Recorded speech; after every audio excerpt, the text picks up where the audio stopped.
In the full form level, we know that model view controller. Model will come later. Okay, because model is a database connectivity. So after 50% completion of the course, the model will come in the picture. Okay, the second is controller. Okay, and the view. Okay, so in this 3 model view controller, who is the most important person? इसमें सबसे ज्यादा important element कौन सा है? Controller. Understand? As the name of controller suggested, it's a self-explanatory word जो किसी को control करे. तो controller is the most important entity or element in the model view controller. ये मॉडल को भी कंट्रोल करेगा और व्यू को भी कंट्रोल करेगा, दोनों को कंट्रोल करेगा. मतलब अगर हम बात करें व्यू की या बात करें हम मॉडल की, तो व्यू और मॉडल बिना कंट्रोलर के क्रिएट नहीं हो सकता. Okay, the view always. My voice is not coming properly. Just a moment. Let me check my. 1 minute. Let me check the proper connectivity.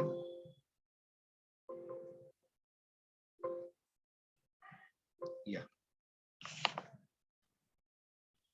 Now it's clear.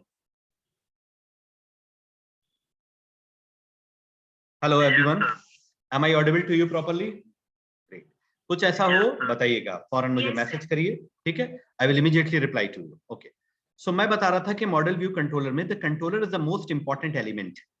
यही हमारे view को create करता है और व्यू से आने वाली रिक्वेस्ट को कंट्रोलर ही प्रोसेस करता है. ठीक है, पहले आप इस आर्किटेक्चर को समझ लीजिए. हिंदी में बहुत आराम से मैं आपको समझा रहा हूं. देखिए, एक चीज मैं आपको समझाता हूं, ठीक है? 1 मिनट.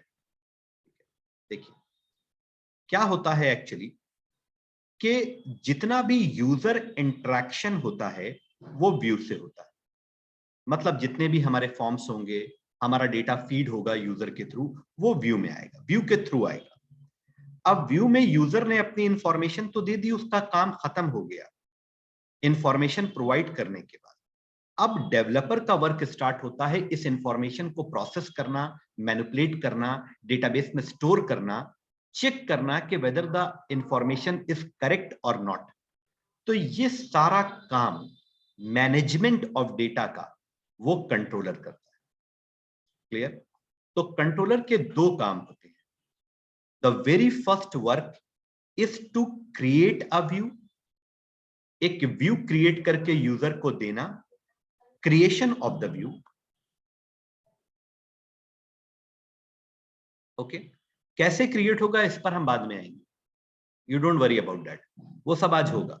सेकेंड पॉइंट, जो व्यू से डेटा आ रहा है उसको रिसीव करना,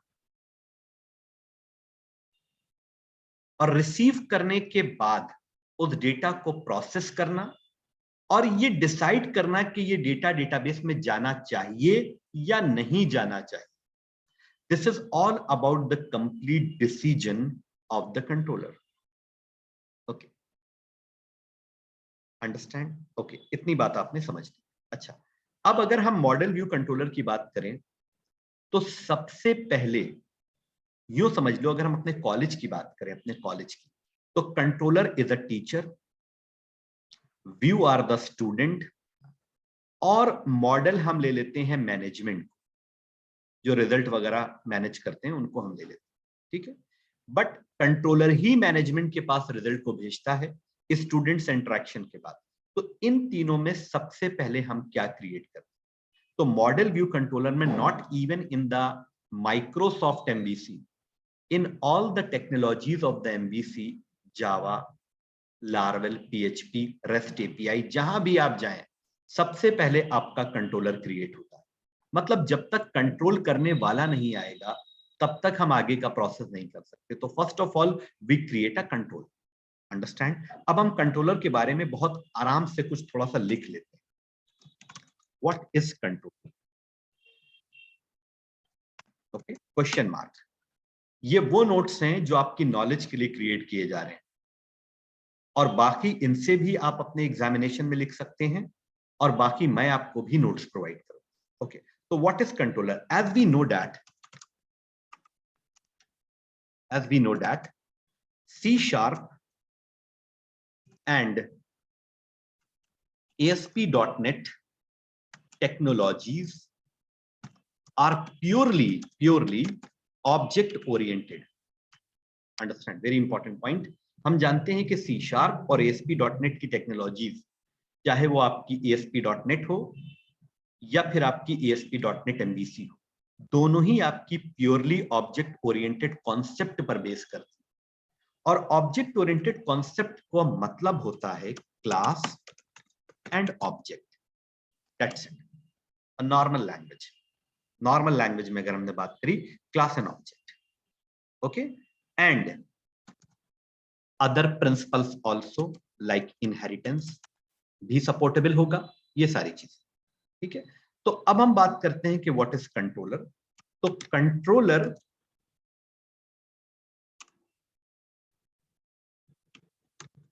is a class which is used to create the view, मतलब व्यू को क्रिएट करने के लिए ये क्लास यूज किया जाता है। Controller is a class which is used to create the view and also used to receive the values which is coming from the controller and manage or manipulate all these values and take proper decision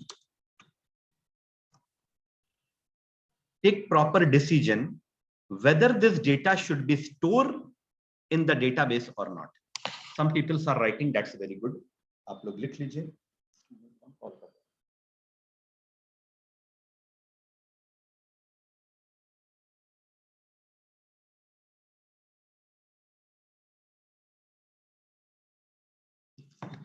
So controller is a class which is used to create the view and also used to receive the values which is coming from the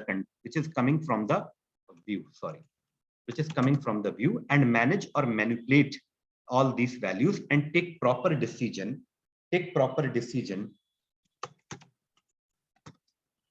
to store data into database or not. Okay, understand?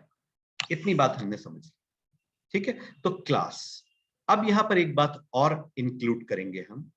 जैसे हमने कह दिया, for example, जैसे हमने कह दिया कि this is a person, एक नॉर्मल पर्सन, और ये पर्सन सीएम है, चीफ मिनिस्टर। तो सिर्फ मेरे कहने से नहीं होगा, जब तक इनको सारी पावर्स और अथॉरिटीज सीएम की नहीं दी जाएंगी, तब तक ये एज ए सीएम बिहेव नहीं कर सकते।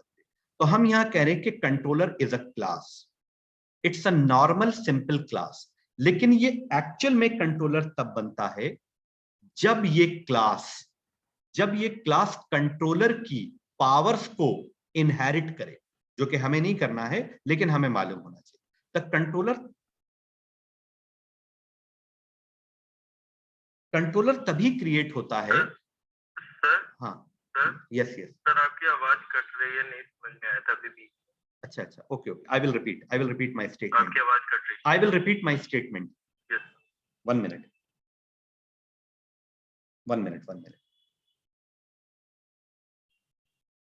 ओके, तो मैं ये कह रहा था कि controller is a class that we agree, ये एक नॉर्मल क्लास, लेकिन जब तक ये कंट्रोलर नहीं बनता, जब तक इसमें कंट्रोलर्स की पावर्स इनहेरिट ना की जाए। तो अब देखो, एक normal class, a normal class convert into controller. मत घबराना नहीं कि ये बहुत कॉम्प्लिकेटेड है, ये सब अभी 2 मिनट के अंदर हो रहे हैं। A normal class convert into controller by inheriting the controller class which is predefined class in MVC. Understand? हाँ, अब मैं तुमको बताता हूं, एक MVC के अंदर, MVC में एक क्लास बना है जिसका नाम कंट्रोलर है। अगर आप किसी भी क्लास को उस क्लास से इनहेरिट कर लेते हैं तो आपका class as a controller class behave करने लगेगा। Am I clear to all of you? I think somebody want to ask any question, like Shivani and other. Okay. Anybody want to ask any question? ठीक है। एक normal class, एक person जो road पे चल रहा है, अगर हम उसको सीएम की पावर्स एंड अथॉरिटीज दे दें, उससे लीगल डॉक्यूमेंट साइन करा ले, तो वो एज ए सीएम बिहेव करने लगेगा। ठीक उसी तरह से मेरा अपना एक नॉर्मल C# क्लास, अगर वो क्लास कंट्रोलर की प्रॉपर्टीज को इनहेरिट कर ले तो वो कंट्रोलर बन जाएगा। सिर्फ कंट्रोलर लिख देने से वो कंट्रोलर नहीं बनता, उसमें पावर और अथॉरिटीज भी कंट्रोलर की आनी चाहिए। This point is clear to all of you? A normal class convert into the controller by inheriting the controller class, which is predefined class in the MVC. The first important question of interview: what is controller class? So controller class is a normal class in the C#, sir or ma'am. It's a normal C# class. When this class inherit the property from the controller class, which is predefined existing class in the MVC. MVC में एक controller class है बना हुआ, जो कि MVC के developers ने बनाया है।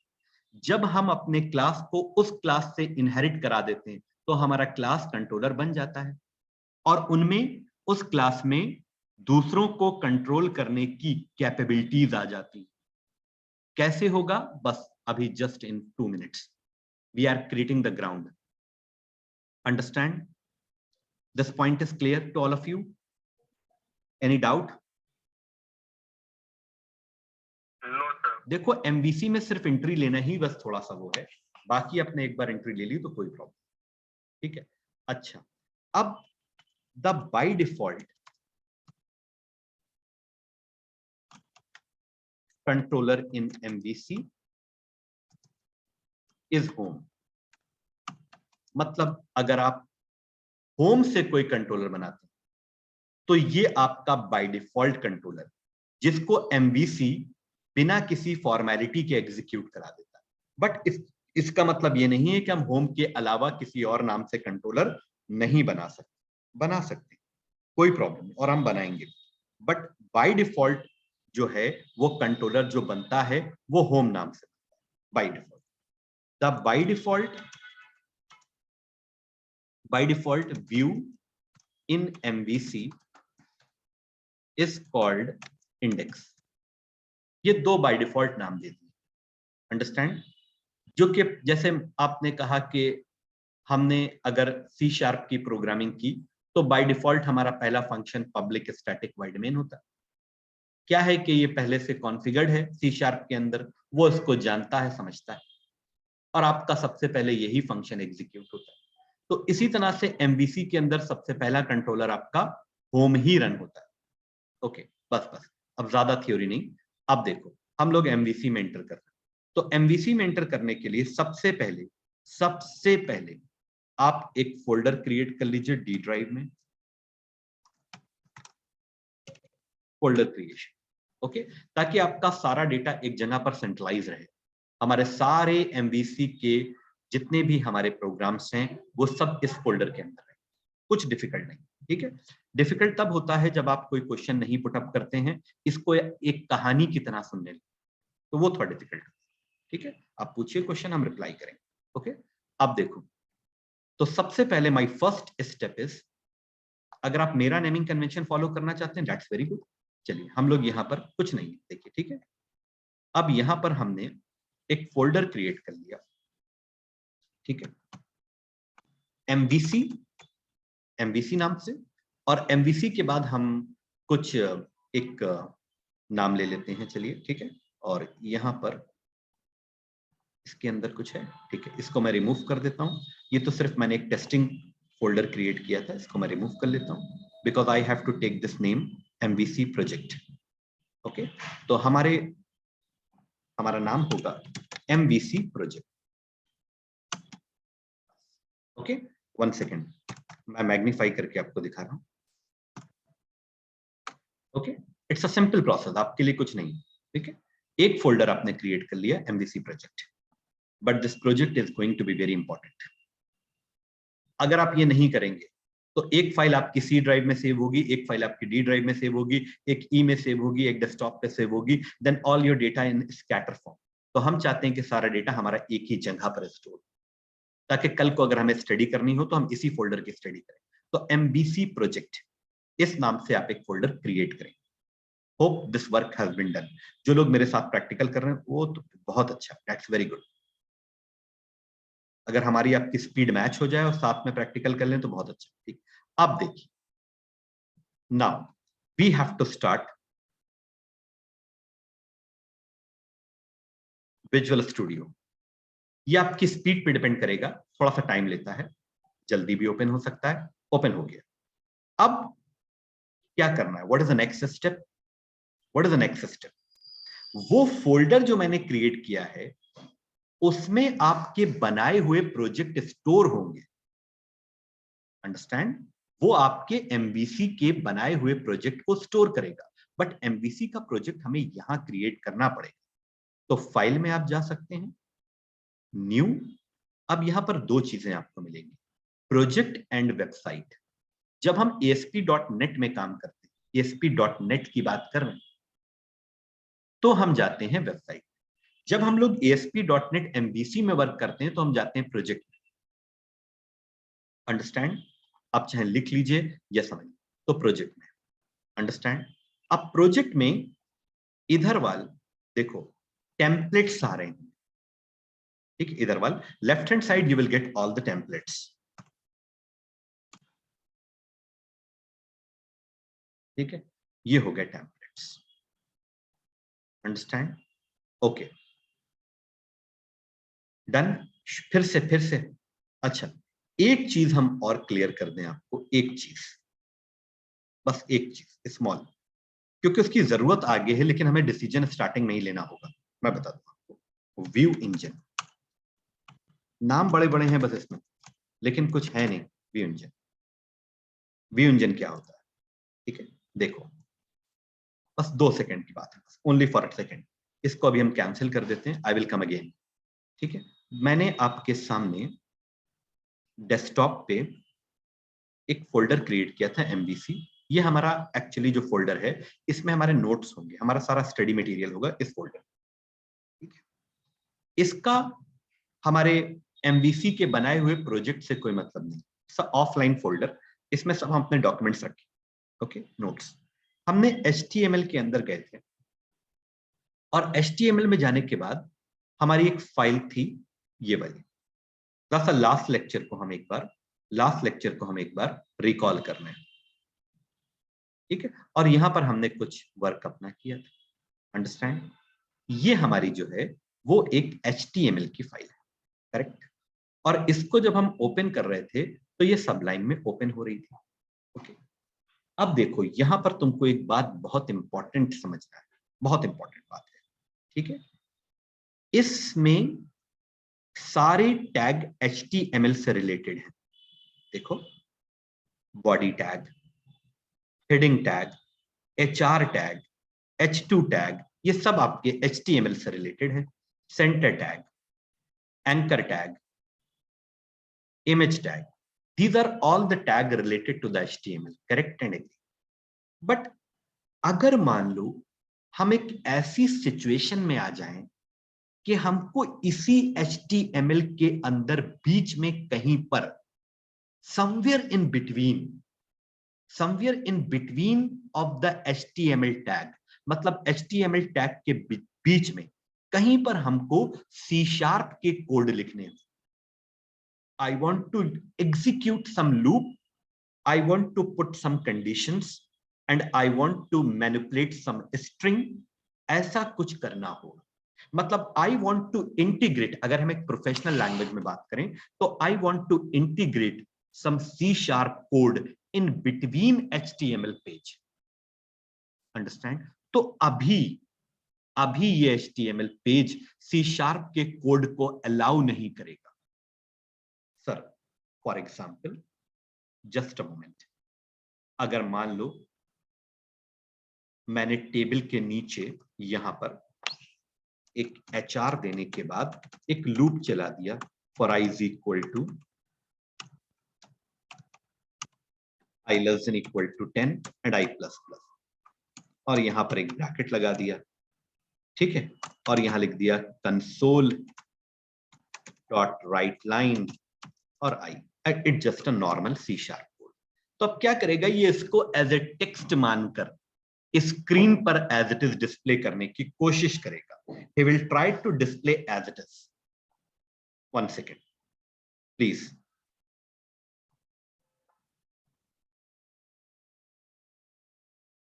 HTML, and I want to run this. Oh, sorry. Here I want to display this page. मैंने आपसे बताया कि MVC में जाना अंदर थोड़ा सा प्रोसीजर वाइज लेंथी है. देखो यहां देखो, होप यू आर गेटिंग. नीचे देखो इसने क्या किया कि जो कुछ आपने लिखा था उसको एज ए नॉर्मल टेक्स्ट समझकर उसने लिख दिया. 1 मिनट एक्चुअली वो थोड़ा सा आपके लिए मैं BR कर देता हूं ताकि आपको लगे. बहुत नीचे आ रहा था, कुछ लोग देख नहीं पा रहे. अब थोड़ा ऊपर आ गया. ये देखो, मतलब उसको ये मतलब नहीं कि आपने लूप लिखा तो वो लूप की तरह बिहेव करे, वो एज ए इसको C# का कोड कंसिडर करके रन करे, नहीं. उसके लिए एक नॉर्मल टेक्स्ट है, जैसे हम लिखते हैं हेलो हाउ आर यू, ठीक है, दिस इज माय प्रोजेक्ट, ठीक है, इंटर नेम, वो वैसे ही इसको ट्रीट कर रहा है. But this is a C# code. ये लूप एग्जीक्यूट होना चाहिए, I की वैल्यू प्रिंट होनी चाहिए. तो normally HTML does not support C#. इससे हमें एक कंक्लूजन मिला, राइट. C#, HTML हमारा C# या अदर प्रोग्रामिंग लैंग्वेजेस की कोडिंग को सपोर्ट नहीं करता. वो अपने एनवायरनमेंट में रहता है, वो अपने टैग्स जानता है. आप उसके टैग यूज कीजिए तो वो परफॉर्म करेगा, और अगर आप किसी और लैंग्वेज का कोड उसमें इंटीग्रेट कर देंगे तो वो नहीं परफॉर्म करेगा. वो कर रहा है, ओके. बट हम चाहते हैं कि HTML मिक्स हो, HTML mix with C# code. Okay, this is my objective or plan. Okay, तो अगर आप चाहते हैं कि HTML के कोड C# के कोड को सपोर्ट करें C# के फॉर्म में, तो उसके लिए हम लोग यूज करते हैं व्यू इंजन. तो view engine is basically provide the facility or provision to mix the HTML code with C# code. Okay, sir, why we are using C#? हम जावा का नाम भी ले सकते थे, ठीक है, हम PHP का नाम ले सकते थे, बट माइक्रोसॉफ्ट की रिकमेंडेड और प्रेफर्ड लैंग्वेज C#. तो अगर हम माइक्रोसॉफ्ट के एनवायरनमेंट में काम कर रहे हैं तो हमें C# की ही कोडिंग करनी पड़ेगी. Understand? There are some compatibility points.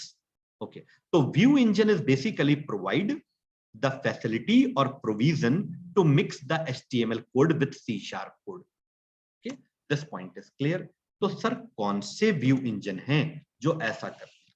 तो 2 व्यू इंजन है. एक है आपका ASPX जो कि आपका ओल्ड व्यू इंजन है, पहले यूज होता था. किस लिए? सर HTML के साथ C# के कोड को मिक्स करने के लिए. But what is the latest? Razor view engine is a latest and introduced with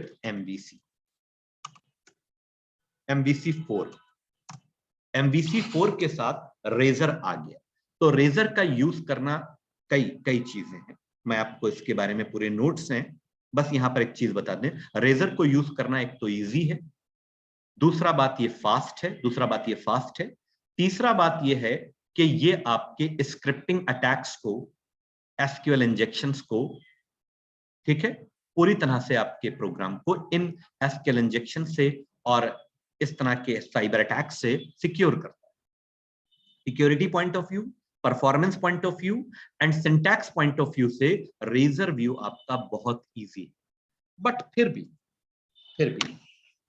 भी आपको ये फैसिलिटी दे रखी है, किसने? एमवीसी ने, कि आप कौन से व्यू इंजन को यूज करना चाहते हैं, एएसपीएक्स को या रेजर, ये आपके ऊपर। जैसे ही आप एमवीसी का कंट्रोलर बनाएंगे, वैसे ही आपको ये डिसीजन भी लेना होगा कि आप HTML के पेजेस के साथ जो कोडिंग करना चाहते हैं, उसके लिए आप कौन सा व्यू इंजन यूज करें। ओके, तो हम लोग डेफिनेटली रेजर पे जाएंगे, क्योंकि वो लेटेस्ट है, फास्ट है, सिक्योर है। ऑलराइट, तो व्यू इंजन बंद कर देते हैं, सब चीजें बिल्कुल बंद कर देते हैं, ठीक है, बिल्कुल डेस्कटॉप पे आ गए लोग, ठीक है। तो सबसे पहली चीज sir, we are basically learning the model view controller. In model view controller is the most essential and important part in the MVC. It is nothing but the C# class, sir. It's nothing but the C# class, but it inherit all the property from the controller class, which is created inside C# in MVC. Sorry, बन गया। अच्छा, ये होता है हमारा controller. अच्छा, controller के दो अहम काम क्या होते हैं, दो मुख्य वर्क, इंपॉर्टेंट वर्क। पहला, ये व्यू को क्रिएट करता है, क्योंकि व्यू बिना कंट्रोलर के क्रिएट नहीं हो सकता। अच्छा, दूसरा काम ये है कि जो व्यू से इंफॉर्मेशन आ रही हैं, ये उसको रिसीव भी करेगा, और रिसीव करने के बाद उस डेटा को प्रोसेस और मैनिपुलेट करेगा और डेटाबेस में स्टोर करेगा, ठीक है, अगर इंपॉर्टेंट हुआ तो। अच्छा, ये पॉइंट था। तीसरी चीज, व्यू इंजन एक ऐसी फैसिलिटी और प्रोविजन प्रोवाइड करते हैं कि C# के अंदर हम, HTML के अंदर हम C# के कोड लिख सकते हैं। मतलब we can write somewhere in between the C# code along with HTML tags.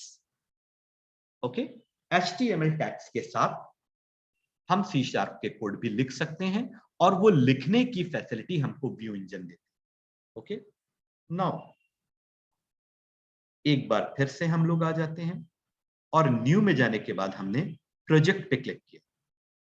Understand? अब प्रोजेक्ट में लेफ्ट हैंड साइड पर आप वेब चूज करेंगे, चाहे तो लिख लीजिए, वेब चूज करेंगे, और राइट हैंड साइड में आप चूज करेंगे ASP.NET MVC4 वेब एप्लीकेशन। जहां रुकना है वहां हम खुद रुक जाते हैं। गलत टेम्पलेट चूज करके आगे बढ़ गए तो वो चीजें आपको मिलेंगी नहीं, जो चीजें हम यहां आपको एक्सप्लेन करें। ओके, अब देखो, यहां पर हमने लोकेशन चेंज करनी है। ऑलरेडी हम लोग लोकेशन बना चुके हैं, आपको याद होगा D ड्राइव में हमने बनाई थी। MV से देखो ये कहां जा रहा है, ये जा रहा C में, यूजर अनीस आलम डॉक्यूमेंट विजुअल स्टूडियो 2000 वहां जा रहा है। अगर आपने C में अपने सारे प्रोजेक्ट बनाना स्टार्ट कर दिए तो आपका C बहुत हैवी हो जाएगा, और C आपकी रूट ड्राइव होती है, अगर ये हैवी हो गई तो आपका पूरा सिस्टम स्लो हो जाएगा। और दूसरी बात, कल को अगर आपका सिस्टम OS क्रैश करता है तो सबसे पहले C जाता है, तो इसलिए आप D ड्राइव में रखेंगे। Now just I want to click on the browse. यहां पर हमने ब्राउज किया, और ब्राउज करने के बाद में दिस पीसी और दिस पीसी के अंदर D drive, and D drive के अंदर MVC प्रोजेक्ट। सर ये काम हमें रोज करना पड़ेगा? नहीं, this is a one time process और वर्क।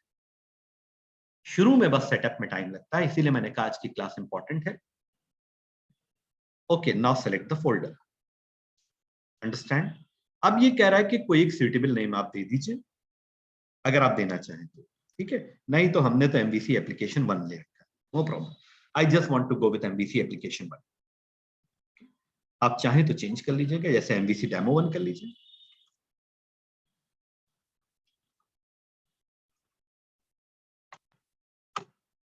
डेमो 1, ठीक। बस यहाँ पे दो चीजें समझ लीजिए, ये आपके प्रोजेक्ट का नाम है, ये आपके प्रोजेक्ट की लोकेशन है, ठीक है। सॉल्यूशन नेम डजंट मैटर, वो एक ही नाम से क्रिएट कर देता, उसका यूज कोई नहीं है, ठीक है। अब यहां पर आ जाइए और click on okay, that's it. जब आप क्लिक ऑन ओके पे आएंगे तो यहां पर देखिए आपको बहुत सारे टेम्पलेट्स दे रहा है, बहुत सारे टेम्पलेट। तो हम सब कुछ अपनी स्किल से डेवलप करना चाहते हैं, तो हम यहां पर एम्प्टी लेंगे, बने बनाए टेम्पलेट्स में। बने बनाए टेम्पलेट्स में बहुत सारे प्री डिफाइंड कोड्स होंगे, बहुत सारे प्री डिफाइंड कॉन्फ़िगरेशंस होंगे, ठीक है, जो कि हम नहीं चाहते। हम चाहते हैं कि हम सब कुछ बिल्कुल स्क्रैच से बनाएं। तो I will go with the empty, okay. अब देखो ये आ गया view engine. Now sir view engine में आपने दो बताए थे, yes I have explain that two, एक ASPX और एक razor. Sir why the by default razor is selected, क्योंकि MVC4 से रेजर व्यू इंजन इसका डिफॉल्ट व्यू इंजन हो गया था। लेकिन फिर भी अगर आप कंफर्टेबल नहीं, जो बहुत पुराने डेवलपर्स हैं, जो काफी ओल्ड, मतलब आज से 10 साल पहले से प्रोग्रामिंग कर रहे हैं, वो अभी भी ASPX में कंफर्टेबल है। वो सिक्योरिटी के साथ कॉम्प्रोमाइज कर सकते हैं, लेकिन वो अपने वर्किंग स्टाइल से कॉम्प्रोमाइज नहीं करते, ओके। तो हम लोग रेजर में आएंगे, ओके, रेजर। तो in this page you have to choose two things, बहुत आराम से हम बात कर रहे हैं। टेम्पलेट में एम्प्टी टेम्पलेट और व्यू इंजन में रेजर, दो चीजें आपको सेलेक्ट करनी। और ऑलमोस्ट ये हम इतनी बार कराएंगे कोर्स के अंदर कि आपको याद हो जाएगा। Click on okay, okay. Now this is creating your project. Just click on this warning simple message of configuration of the IS already we have configured. Project आपका create हो रहा है, ठीक है। अब देखिए मैग्नीफाई को थोड़ा कम करते हैं,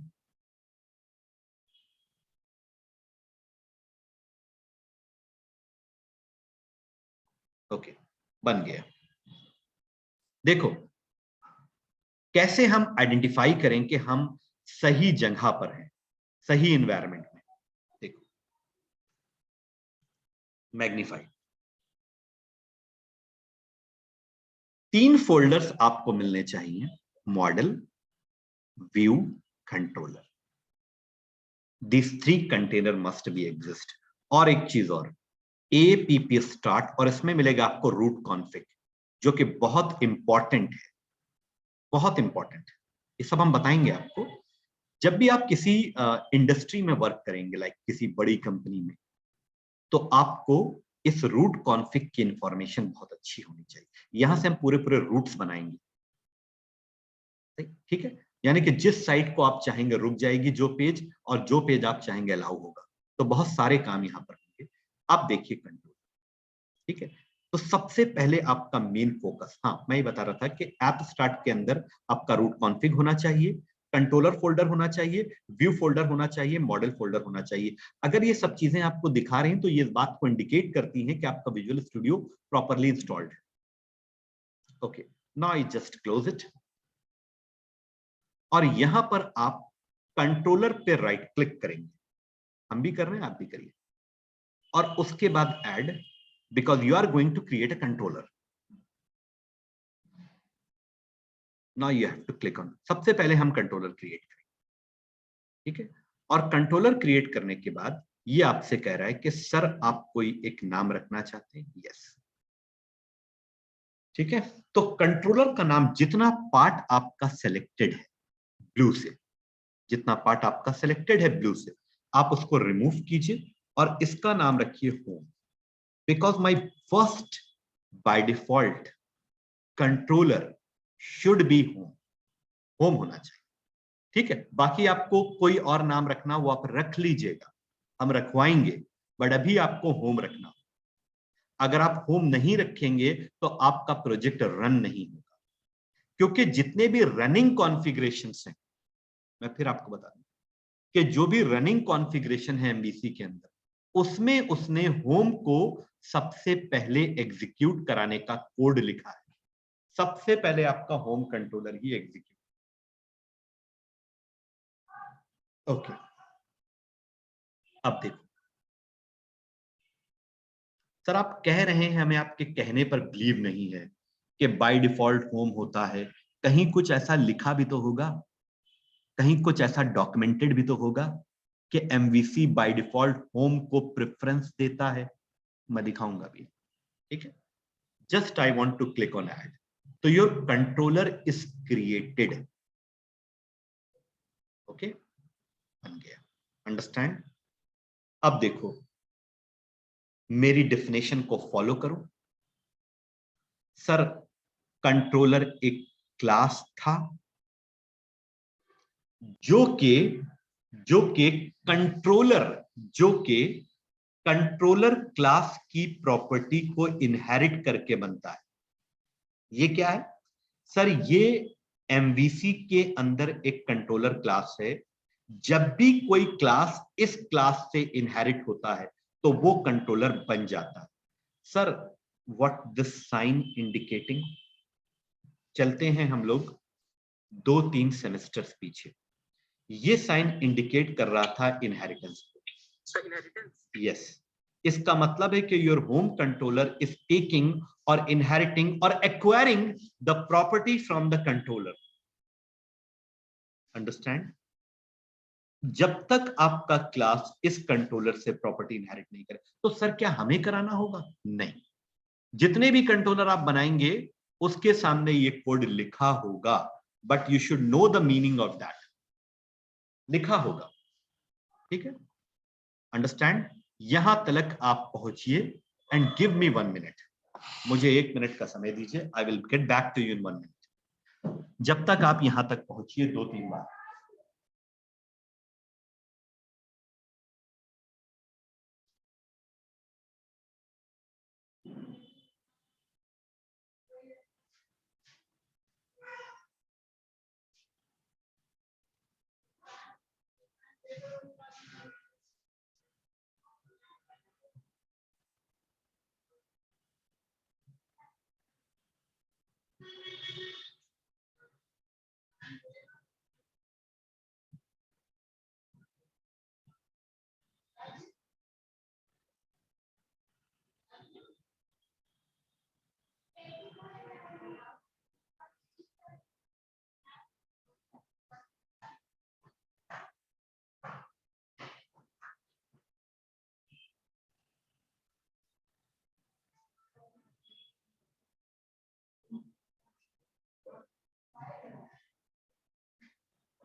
Yes.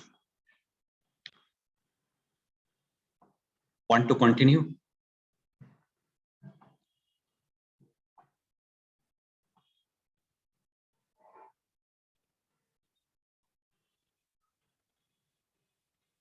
Just a moment.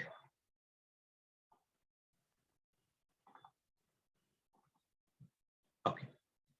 थोड़ा इसको एक्सपैंड कर रहा हूं 200 पे, ताकि आप सारी चीजें समझ लें.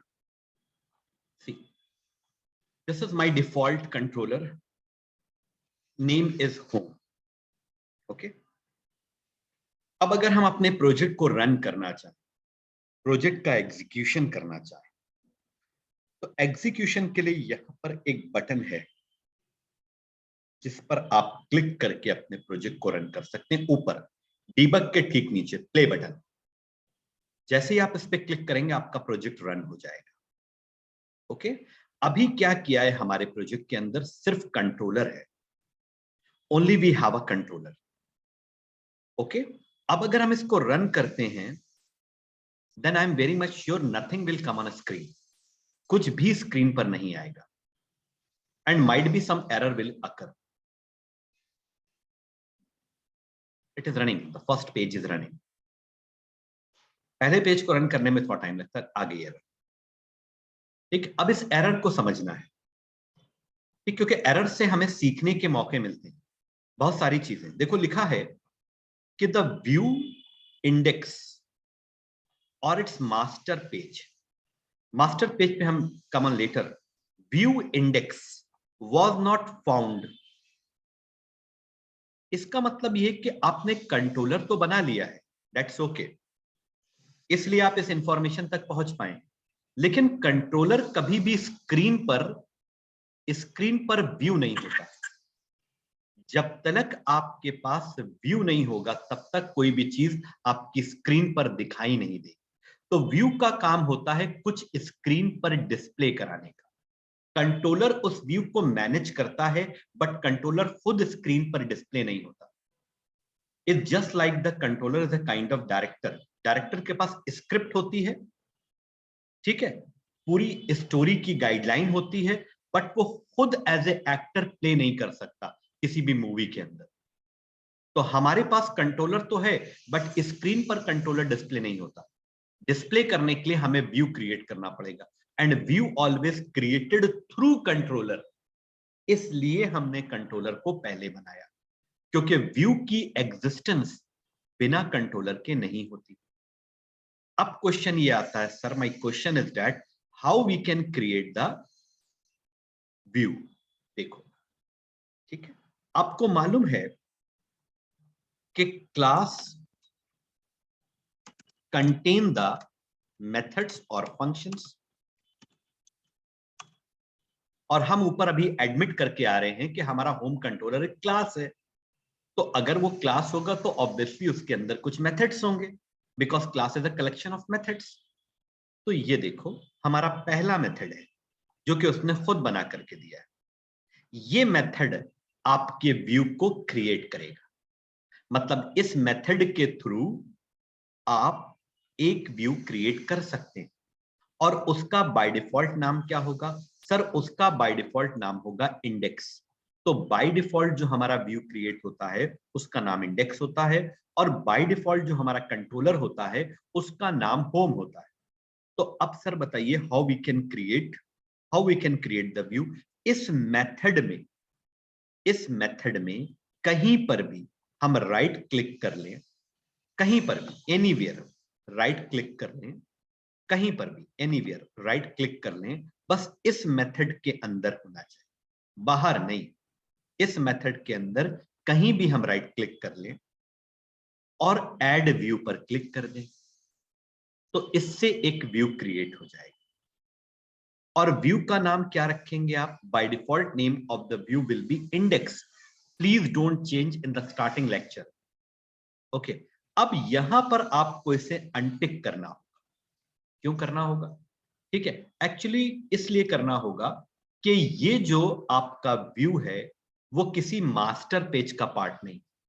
मास्टर पेज एक्चुअली एक ऐसा पेज होता है जिसके लिए हम कंसिस्टेंट लेआउट के लिए यूज करते हैं। मतलब एक बार हमने मास्टर पेज डिजाइन कर लिया, सब पर वही इंप्रेशन चला जाएगा। वो हम बताएंगे आपको बाद में, क्योंकि आप ASP.NET बैकग्राउंड से नहीं आए, तो कहीं ना कहीं पर हमें थोड़ी सी कहीं ना कहीं पर हमको थोड़ी सी बहुत माइनर सी डिस्कशन की जरूरत होगी। तो अभी आप मास्टर पेज और लेआउट पर मत जाइए, ठीक है, इसको आप अनटिक कर दीजिए, क्योंकि अभी हमारा पेज किसी मास्टर पेज का पार्ट नहीं। तो आई हैव जस्ट अनक्लिक्ड। अब हमने इसको ऐड कर दिया, हमने, ठीक है। और ऐड करने के बाद में ये देखो, ये हमारा एक HTML का पेज बनकर आ गया। Clear? I want to put it 200, बन के आ गया, ठीक है, ठीक है, बन करके आ गया। अब देखो, शायद हो सकता है कुछ लोग क्यूरियोसिटी पॉइंट ऑफ व्यू से पूछें कि ये मास्टर पेज होता क्या है। देखो, बस जस्ट अ मोमेंट, 1 सेकेंड का काम है। हम एक मास्टर पेज बना लेते हैं, ठीक है, और उसके अंदर कंपनी का नाम सेट कर देते हैं। मतलब जो भी हमारी वेबसाइट का नाम है वो सेट कर देते हैं। इस पर एक लोगो सेट कर देते हैं और इस पर लिख देते हैं लाइक फेसबुक, इंस्टाग्राम, ट्विटर के कुछ आइकन्स। ये बन गया। अब जितने भी पेजेस, वेब पेजेस ओपन होंगे वो इसकी बॉडी के अंदर ओपन होंगे। अंडरस्टैंड? यहां पर ये चीज जो ऊपर आपकी नाम है वेबसाइट का और जो आइकन्स हैं और जो लोगो है वो चेंज नहीं होगा। तो ये हमारा एक मास्टर पेज है और उसके अंडर में सारे पेज ओपन होते चले जाएंगे।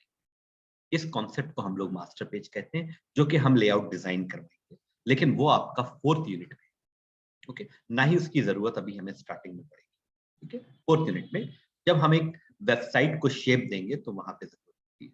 ठीक है, तो मास्टर पेज का एक काम होता है कि एक कंसिस्टेंट लेआउट प्रोवाइड करना सारे वेब पेजेस के लिए।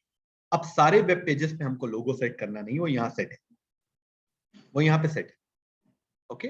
और जितने भी पेज ओपन होंगे वो उसकी बॉडी के अंदर ओपन होते रहेंगे, okay. It's a different discussion, okay. अब देखो यहाँ पर आ गए। अब यहां पर आने के बाद ये आपको कुछ कुछ HTML जैसा लग रहा, अंडरस्टैंड? अगर हम डिवीजन हटा दें कोई प्रॉब्लम नहीं, डिवीजन की अभी कोई जरूरत नहीं, हटा दिया, नो प्रॉब्लम। बॉडी से हम फेमिलियर हैं, हेड से हम फेमिलियर हैं, HTML से हम फेमिलियर हैं। अब यहां पर जो कुछ हम लिखेंगे वो स्क्रीन पर दिखाई देगा। इसीलिए तो आपको एक लेक्चर HTML का कराया गया था। यहां पर हमने लिख दिया H2, welcome to the MVC world, और आपने HR कर दिया। अंडरस्टैंड? अगर ये पेज आपका स्क्रीन पे डिस्प्ले हो जाता है तो इसका मतलब है कि MVC में आपने एंट्री ले ली, ओके। चलो, यहां पर हेड सेक्शन में आप CSS दे सकते हैं स्टाइल टैग के अंदर, सब कुछ वैसे ही होगा। H2 के अंदर हम एक हेडिंग का बैकग्राउंड सेट कर लेते हैं, बैकग्राउंड कलर लाइट,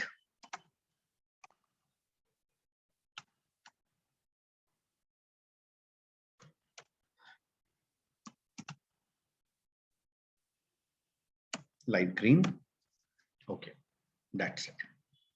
अब देखते हैं कि ये पेज हमारा स्क्रीन पे डिस्प्ले हो रहा है या नहीं। जस्ट आई वांट टू, यहां पर देखिए, ठीक है, स्टॉप डिबगिंग, ओके। और उसके बाद आप यहाँ पे सिस्को रन, स्टॉप डिबगिंग का मतलब आपका एक कंट्रोलर आपने रन किया था ना, तो वो अभी रनिंग स्टेट पे था, आपने उसको स्टॉप कर दिया, अब आप इसको रन करें। Now you can see, hopefully the page should be appear on screen.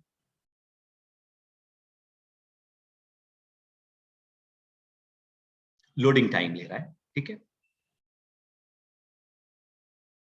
Okay, absolutely fine. Welcome to the world MVC। ये पेज एक नॉर्मल पेज नहीं है, don't think like that, this is not a normal page. ये आपके MVC architecture के अंदर जो view create किया है उससे ये पेज आ रहा है, क्लियर? उससे ये पेज आ रहा है, ओके। अब वापस आइए। अब आने के बाद हम आपको बताते हैं कि what are the default settings. Default settings क्या है, ओके। अच्छा, एक मिनट और, ठीक है सर, क्या हम एक और व्यू क्रिएट कर सकते हैं? ओके, इसके लिए हम फिर से अपने थ्योरेटिकल सेक्शन में जाते हैं और हम डेफिनेशन समझते हैं कि what is the definition of website. Website क्या है, ठीक है, बहुत ही नॉर्मल लैंग्वेज में हम लिख रहे हैं। Website is the collection of multiple web pages just like your diary. आपकी डायरी में बहुत सारे पेजेस, बहुत सारी लीव्स होती हैं, बट आपने एक चीज नोटिस की है, जैसे ही आप अपनी डायरी को ओपन करते हैं तो कोई एक पेज ऐसा सेट जरूर होता है जो बिल्कुल स्टार्टिंग में दिखाई दे। It may be of index, it may be of your name, resident area, address, mobile number, ठीक है, रेसिडेंशियल टेलीफोन, ऐसा कोई पेज होता है जो कि डायरी बनाने वाले मैन्युफैक्चरर ने as a front page set किया। तो ठीक उसी तरह से एमवीसी ने होम कंट्रोलर पहला कंट्रोलर सेट किया और इंडेक्स पहला व्यू सेट किया। If you want to go with the flow of MVC then it's okay, but आप चाहते हैं नहीं, हम इसको पहला पेज नहीं मान सकते, हम कोई और पहला पेज बनाना चाहते हैं, तो वो सब फैसिलिटीज। बट अभी आपने देखा कि सबसे पहले आपका इंडेक्स पेज रन होता है, यानी इंडेक्स व्यू रन होता है जो आपने बनाया। ओके, तो website is a collection of multiple pages. तो आपका पहला पेज तो बन गया। एक कंट्रोलर इसको अगर हम यूं लें तो आपकी समझ में आएगा, बहुत इंपॉर्टेंट। सिर्फ देखिए, एक कंट्रोलर मल्टीपल व्यूज को हैंडल कर सकता है। यानी फॉर एग्जांपल एक डिपार्टमेंट यानी B voc department multiple courses को हैंडल कर सकता है। तो इंडेक्स व्यू हमारा पहला पेज था होम कंट्रोलर के अंदर, बट हम और पेज बनाना चाहते हैं, नो प्रॉब्लम। तो अगर आपको और पेज बनाना है तो पहले सबसे पहले क्या करना होगा, हाँ ठीक है, जब भी आपका पेज बैकग्राउंड में रन हो रहा होता है तो आपको उसे स्टॉप करना जरूरी है। तो हमने यहाँ पर स्टॉप कर दिया। अब देखो, हम एक और पेज बनाना चाहते हैं। तो अगर आप एक और पेज बनाना चाहते हैं तो पहले आपको उसके लिए एक फंक्शन बनाना पड़ेगा। तो पब्लिक, और फंक्शन का रिटर्न टाइप होगा एक्शन रिजल्ट। ये एक्चुअली क्या है, ये आपके फंक्शन का रिटर्न टाइप जो कि आपके व्यू को डेवलप करके स्क्रीन पर डिस्प्ले करता है, ठीक है। अब यहां पर हमने कहा पेज 2, ये हमारा पेज 2 है, प्रॉब्लम। और यहां पर आप लिख देंगे रिटर्न व्यू, अंडरस्टैंड। ये फंक्शन आपने बना लिया। अब ये फंक्शन आपको एक और व्यू क्रिएट करके देगा, मतलब this function will create another view. तो जितने भी आपको पेजेस बनाने हैं पहले आपको उसके लिए एक फंक्शन लिखना होगा और इस फंक्शन के थ्रू आपका व्यू क्रिएट होगा। इस फंक्शन के अंदर आपको दो बातों का बस ध्यान रखना है। पहली बात आपके फंक्शन का नाम, और दूसरा जो इसका रिटर्न टाइप होगा वो एक्शन रिजल्ट होगा। एक्शन रिजल्ट का मतलब है कि व्यू बनने के बाद don't hold that view should be display और अपीयर ऑन द स्क्रीन। तो इसके लिए हम इसका रिटर्न टाइप एक्शन रिजल्ट लेते हैं। तो एक्शन रिजल्ट हमारे व्यू को बनाने के साथ साथ स्क्रीन पर डिस्प्ले करने के लिए भी रिस्पॉन्सिबल। ओके, तो I will create the multiple pages. अब ये आपने फंक्शन तो बना लिया। अब इस फंक्शन के अंदर आप राइट क्लिक करेंगे और ऐड व्यू। फंक्शन बनाने के बाद right click add view. Now we are going to, अब देखो यहाँ पे लिख के आ रहा है पेज 2, ठीक है, नो प्रॉब्लम। इसका नाम आपको पेज 2 ही रखना है क्योंकि आपने जो फंक्शन बनाया है वो आपने पेज 2 के नाम से बनाया, तो आपका व्यू भी पेज 2 के नाम से ही बनेगा। अब यहां पर हम लिख देते हैं this is my second page of the website, understand. Yes sir yes tell me. Sir जैसे कि हम लोग अबाउट अस पेज बनाते हैं, कॉन्टैक्ट अस पेज बनाते हैं, अलग अलग। यस एग्जैक्टली, ठीक है, क्योंकि अभी ये सारे पेजेस आपने बना लिए। अभी इन सब पेजेस को हम लिंक करा देंगे आपस में, आप किसी भी पेज पे मूव कर सकते हैं। वेरी गुड, कुछ लोग समझने लगे हैं, गुड। अब देखो ये हमारा सेकंड है और इसके लिए हमने एक डिफरेंट स्टाइल शीट बना ली और यहां पर हमने लिखा H2। देखो कुछ चीजें ऐसी होती हैं जो कि लेक्चर जो भी ट्रेनर्स होते हैं वो एक्सप्लेन नहीं करते, ठीक है, कह देते हैं कि आप याद कर लीजिए, बट मेरी कोशिश है कि हम हर चीज को आपको एक्सप्लेन करें। बट एक्सप्लेन करने में कुछ चीजें ऐसी होती हैं जो आपकी समझ में जल्दी आ जाएंगी, कुछ चीजें थोड़ा देर में आएंगी।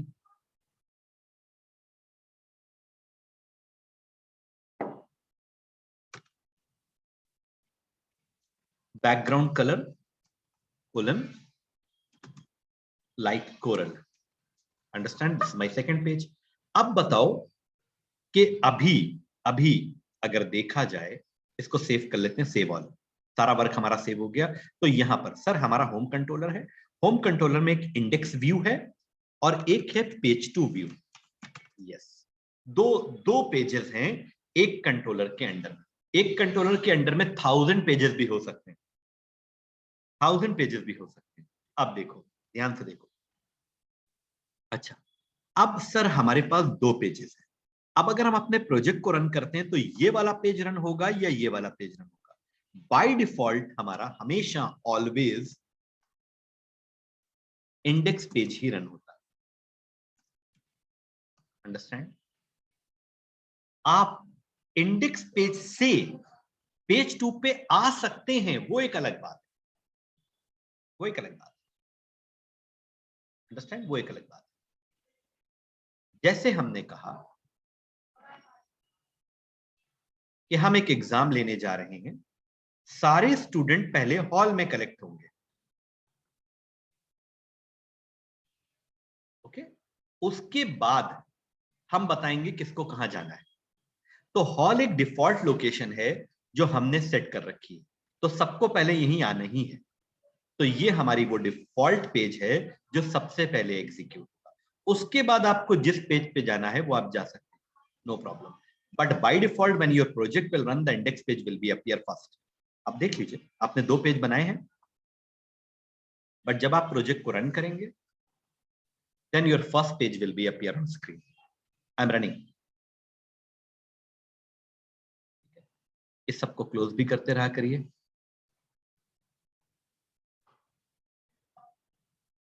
पेज रन हो रहा है,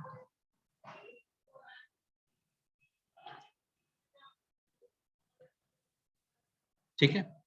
देखिए, ये आपका पहला पेज रन हो गया, पहला पेज आपका रन हो गया, understand.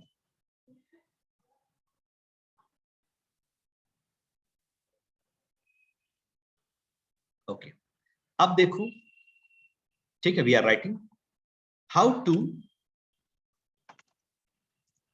To move from one page to another page.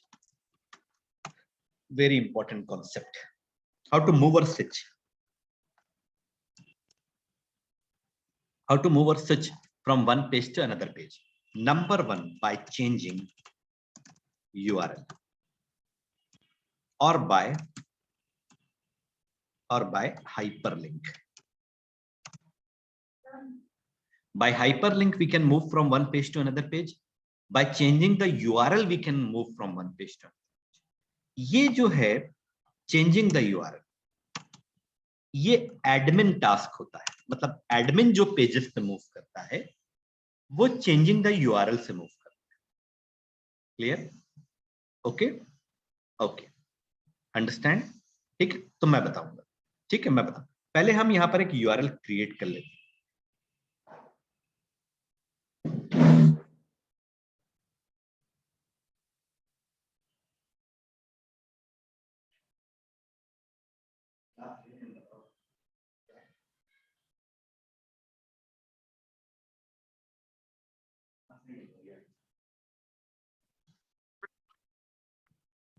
चलिए, कॉल करने लगते हैं ना कुछ स्टूडेंट, जिसकी वजह से नेटवर्क डिस्कनेक्ट हो जाता है।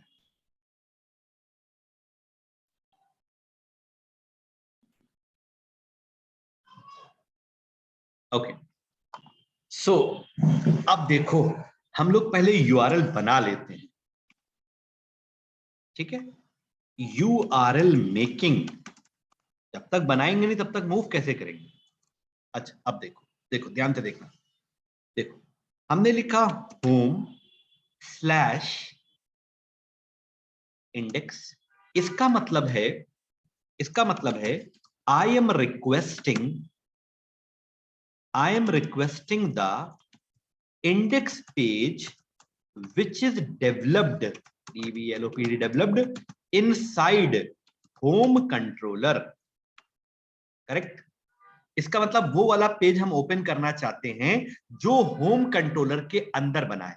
कौन सा पेज? इंडेक्स पेज, जो होम कंट्रोलर के अंडर में बना है. सर आप होम क्यों ले रहे हैं? Because no view can be created without controller.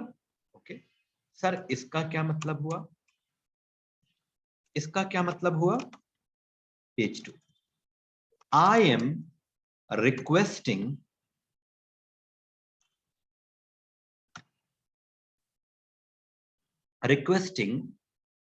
the page 2 which is created inside home controller.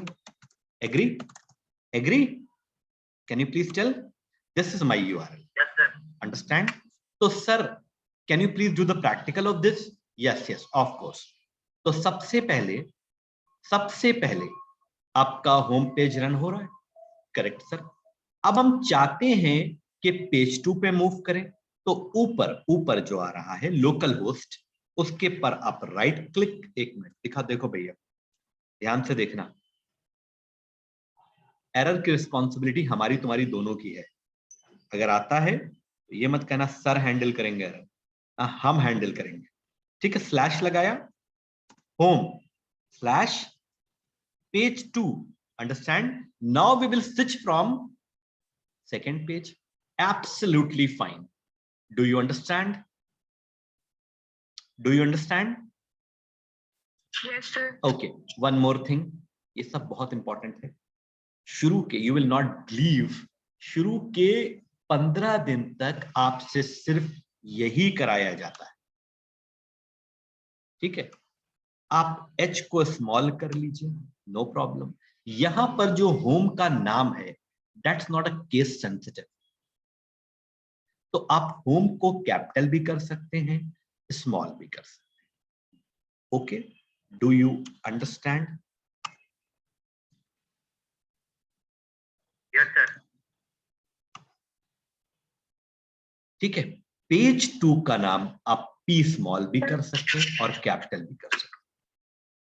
Okay sir, लेकिन कोई विजिटर होगा तो वो कैसे करेगा सर? कोई कौन? विजिटर होगा पेज पे. हाँ, तो जैसे जो मैंने क्या लिखा अभी वहां पे, तुमने देखा नहीं? सर, ये सर एडमिन अब हम के लिए लिखा सर. अब जो दूसरा मेथड है by hyper link and anchor tag, वो किसके लिए है? वो फॉर ऑल, पूरे वर्ड के लिए. ठीक है, अब अगर हम हर चीज यूजर के सामने दे देंगे तो वो हमारे रिस्ट्रिक्टेड एरिया में भी इंटर करने लगेगा कि नहीं करने लगेगा? वो हमारे एडमिनिस्ट्रेटिव टास्क में भी इंटर करने लगेगा, बट हमें उसको वहां इंटर नहीं कराना है. हमको सिर्फ उसको उतना ही देना है एक्सेस जितना उसके लिए जरूरी है और हमारी सिक्योरिटी कॉम्प्रोमाइज ना हो रही.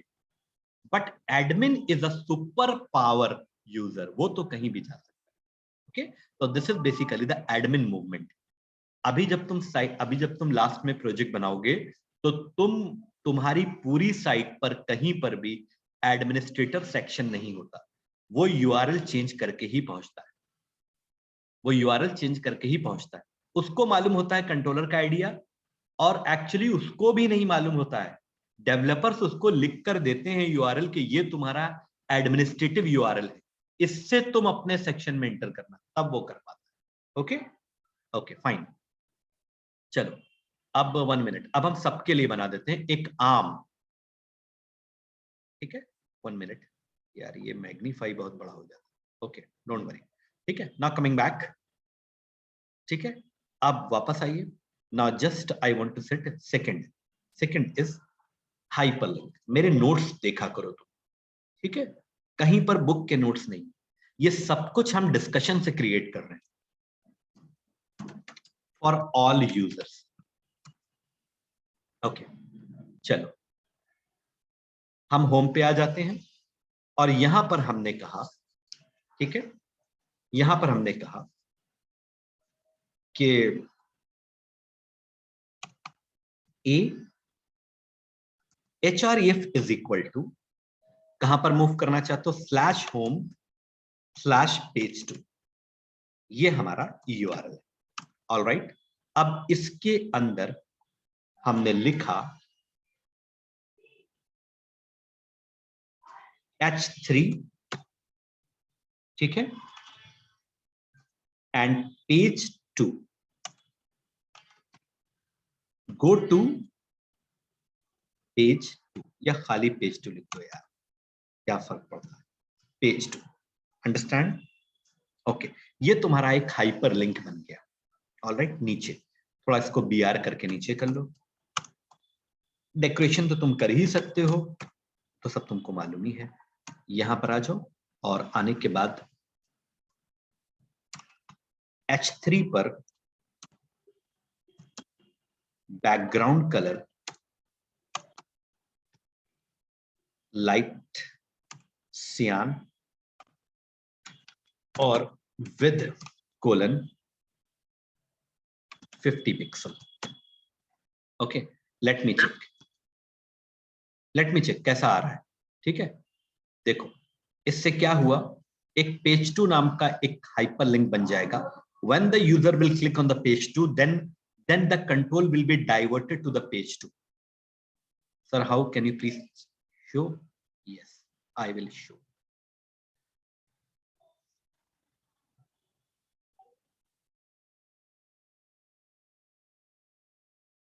Page is opening, loading. देखो ये आ गया, ये तुम्हारे लिए लिंक है। जैसे तुम इस पे क्लिक करोगे, immediately you will move to the understand, do you understand? Okay, अब यहां पर तुम होम बना लो तो वापस होम में चले जाओगे, वरना भी user back. Now you can create certain links here and move to the, आ गया तुम्हारा प्रोजेक्ट शेप में। अभी बूटस्ट्रैप इसके साथ इंक्लूड कर देंगे, इफेक्टिव मेन्यूज मिल जाएंगे, लेकिन काम यही होगा उसके अंदर। वो तो तुम्हें मेन्यू तो दे देगा बना करके, बट कौन से ऑप्शन से कहां जाना है, ये सारी कंट्रोलिंग तो तुम C# और MVC के कोडिंग के थ्रू करोगे ना। अब देखो, ये तो तुमने समझ ही लिया, बट सर हम चाहते हैं, हाँ सर जैसे कि हम जो लिंक बनाई है हमने, वो तो उसका हम तो एंकर टैग में लिखते थे। कहाँ पे लिखते थे? लेकिन यहाँ एंकर टैग की बॉडी में, हाँ एंकर टैग की बॉडी में ही लिखा है। ये देखो, दिस इज एंकर, ये एंकर टैग की बॉडी है। A और /A के बीच में जो कुछ तुम लिखते हो वो उसकी बॉडी कहलाती है। ओके, वो उसकी बॉडी कहलाती। ठीक है, आप समझ रहे हो? ठीक है, यहां पर हमने लिखा टेक्स्ट डेकोरेशन :none। अब आपको बस रिफ्रेश करना है पेज को।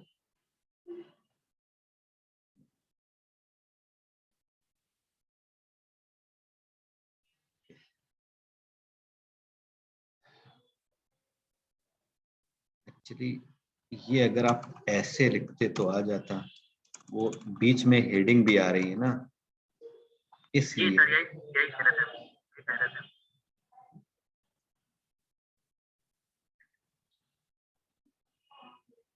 ओ sorry,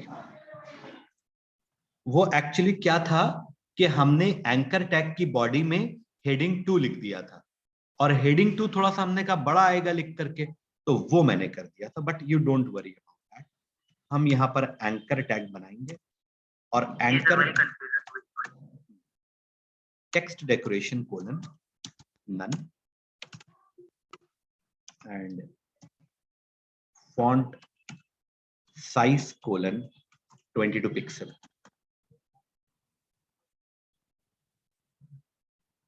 No, it's fine. This is your page 2. This is your page 2 actually.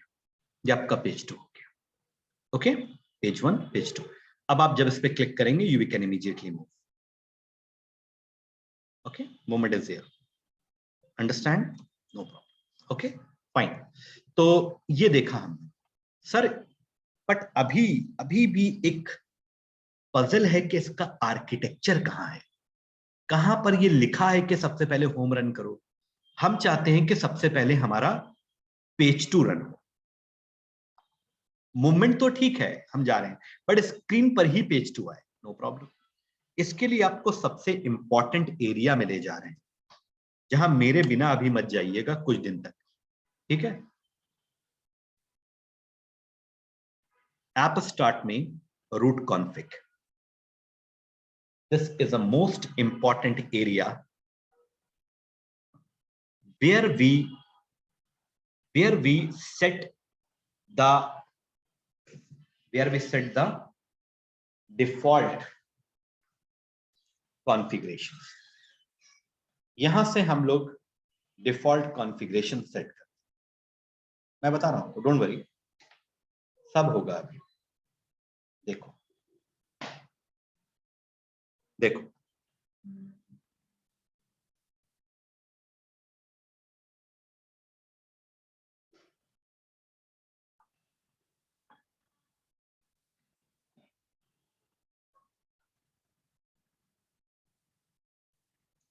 root config, just click on the root config और मैग्नीफाई ऑफ कर रहे हैं। बहुत संभल के चेंजेस यहां पर करिएगा। 200, ये देखो लिखा हुआ है डिफॉल्ट, लिखा हुआ है डिफॉल्ट। डिफॉल्ट्स, डिफॉल्ट का मतलब है कि सबसे पहले होम कंट्रोलर रन होगा, the controller is equal to home and action is equal to index. Action मतलब होता है व्यू, ठीक है, जो कुछ एक्शन परफॉर्म करता है। आपने देखा होगा ना, डायरेक्टर एक्शन बोलता है, तो उस एक्शन बोलने पर एक्टर कुछ एक्शन परफॉर्म करता है, ठीक है।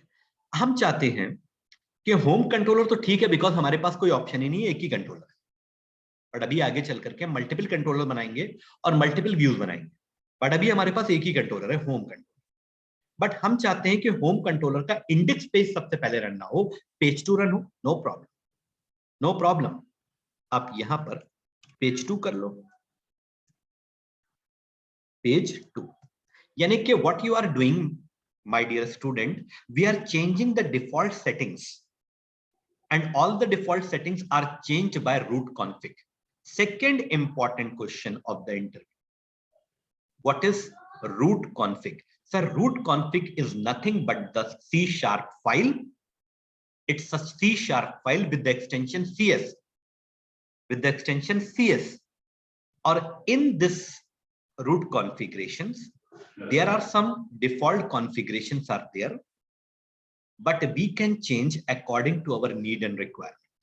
अब देखो इसको हम रन करते हैं, तो अब आपका MVC welcome to the MVC word run नहीं होगा, पेज 2 रन होगा। Running, running, please have some patience and see the result.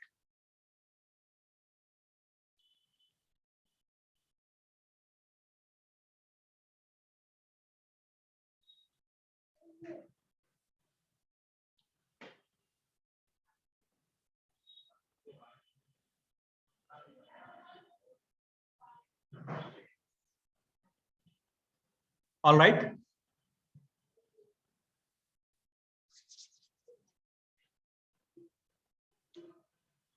Understand? Yes sir. अच्छा, Yes, अब अगर हमें अपने होम पेज पे जाना, no problem, home slash index, all right, okay, so yes sir. we have seen how to manage the root config CS file। बस एक आखिरी चीज और, and after that the class. बहुत ध्यान से देखना, बहुत ध्यान से एक चीज नोटिस करना, नोटिस करना।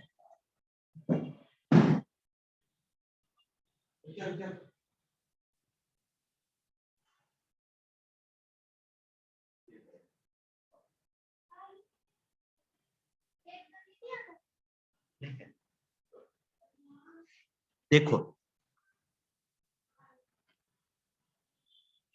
जितने भी तुम्हारे व्यूज होते हैं, व्यूज, उनका एक्सटेंशन होता है CSHTML।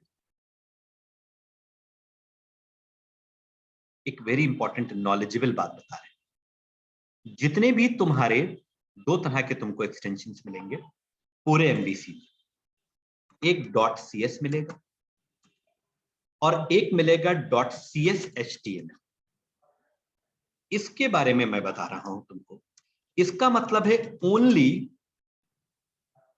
नहीं यहां पर पहले इसके बारे में समझो। इसका मतलब है C# code and HTML both are allowed together. That is why the extension is CS HTML. And here only C# code allowed. Okay. अच्छा, अब एक चीज और, this combination is only provided by underline. ये आपका आ गया एक MCQ question. This combination is only provided by View Engine. Understand? क्योंकि View Engine ही आपको CS HTML की फैसिलिटी प्रोवाइड करता है। Okay, and the by default View Engine is Razor. Okay, तो नेक्स्ट लेक्चर हमारा होगा Razor. Okay, we will discuss about the Razor block. तब तक आपको बहुत सारे काम करना है। कम से कम आप 5 व्यूज इफेक्टिव बनाइए एंड प्रोवाइड द मूवमेंट। ठीक है, कोई बहुत डिफिकल्ट काम नहीं है। एक कंट्रोलर बनाइए और कंट्रोलर का नाम आप होम रख लीजिएगा शुरू में। होम, ठीक है। अब अगर आप टास्क करते रहेंगे, ठीक है, तो फिर आपकी इफेक्टिवनेस अच्छी हो जाएगी, वरना फिर कोर्स तो कंप्लीट हो जाएगा लेकिन आपको कमाना। You have to do something. Now आपको कौन से पेज बनाना है? पहले आप पहला पेज बनाएंगे अबाउट MVC के बारे में आप लिखेंगे, और दूसरा पेज बनाएंगे अबाउट C# के बारे में आप कुछ लिखेंगे। थोड़ा बहुत अपनी थोड़ा बहुत डिजाइनिंग यहाँ पे करिएगा। HTML है, CSS है, जो कुछ मैंने बताया, कुछ पिक्चर्स वगैरह अगर आप लगा पाए तो दैट्स वेरी गुड। और अबाउट जावा के बारे में, अबाउट IoT के बारे में, इंटरनेट ऑफ थिंग, और 5 about what about artificial intelligence के बारे में लिख दीजिएगा। इससे आपको थोड़ा नॉलेज भी मिलेगी। अच्छा, अब उसके बाद एक काम कर लीजिएगा, ये तो 5 पेज आपके बनेंगे और यहां पर एक होम पेज में आपको इंडेक्स पेज बनाना है, और इंडेक्स पेज में इन 5 पेज को जाने का लिंक। अंडरस्टैंड? और यहां पर जो आप इंडेक्स पेज बनाएंगे उसमें आप 5 लिंक्स देंगे। MVC, थोड़ा गैप से C#, और आई एम वेरी मच श्योर कि आपने आज के लेक्चर के बाद इतना काम कर लेना है।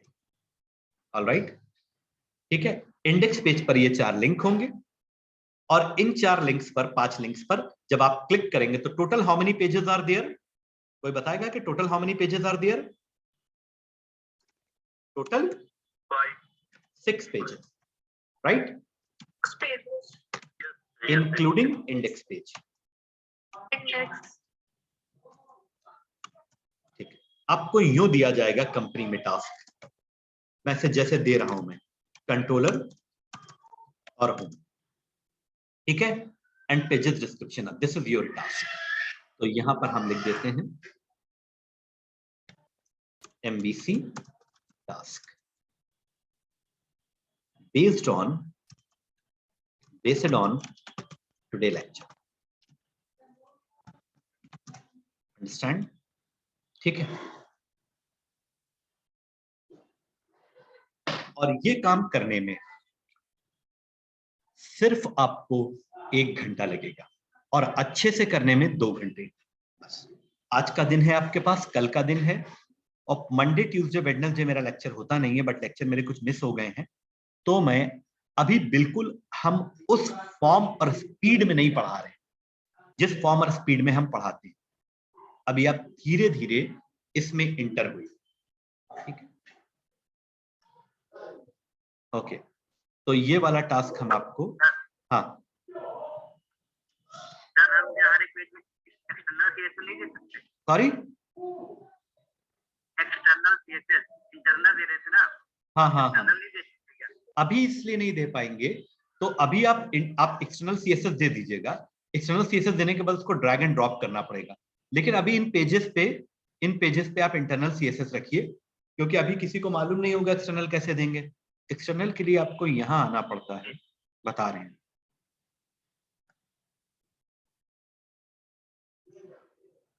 देखो, राइट क्लिक करके, तुमने पूछ लिया तो मैं बता देता हूं, ठीक है? और यहां पर एक न्यू फोल्डर क्रिएट करोगे और इसमें लिख देना CSS, ओके? और इस CSS के अंदर ऐड न्यू आइटम, और न्यू आइटम में ये देखो स्टाइल शीट सब आ रहा है, यहां से बनेगी तुम्हारी एक्सटर्नल CSS, और फिर तुमको उसको ड्रैग करके हर पेज पे ड्रॉप करना, एज ए URL वर्क करने लगे, मतलब एज ए आपका कंप्लीट लिंक के फॉर्म में काम करो। बट ये सब बताएंगे in the next coming lectures, ठीक है? तुम अपने हिसाब से कर तो लोगे, लेकिन उस तरह से काम नहीं हो पाएगा जिस तरह से MVC में होता है। ये तुम्हारी स्टाइल शीट है, और जैसे ही तुम बनाओगे तो ये तुम्हारी एज एक्सटर्नल व्यू सब आ रहा है स्टेप बाय स्टेप। बट अभी तुम इंटरनल बनाओ। इंटरनल की भी अपनी बहुत इंपॉर्टेंस होती है, इसीलिए बनाए रखी गई है, ओके? अब हम तुम्हारी अटेंडेंस ले लें।